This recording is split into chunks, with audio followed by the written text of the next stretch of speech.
বুধবার রাজধানী শহরতলি মলয়নগর গ্রাম পঞ্চায়েতের অন্তর্গত বাইপাস সংলগ্ন রামঠাকুর আশ্রমে নবনির্মিত সিসি রোড এবং বাইপাস নাগিছড়া এলাকায় নবনির্মিত শ্যামাপ্রসাদ মুখার্জি মার্কেট স্টলের আনুষ্ঠানিক উদ্বোধন করা হয়।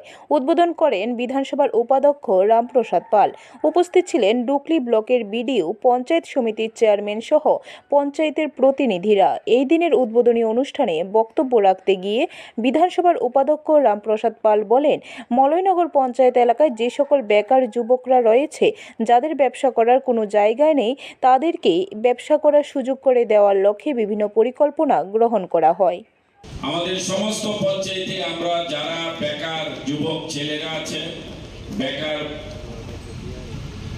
যুবক ছেলেরা যেন তাদের পরিবার নিয়ে তাদের কর্মসংস্থানের মাধ্যমে যেন আর্থিক উপার্জন করতে পারে,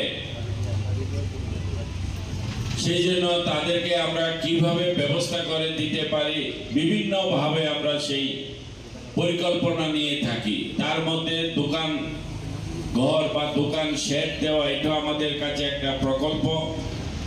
ব্যুরো রিপোর্ট, খবর ত্রিপুরা।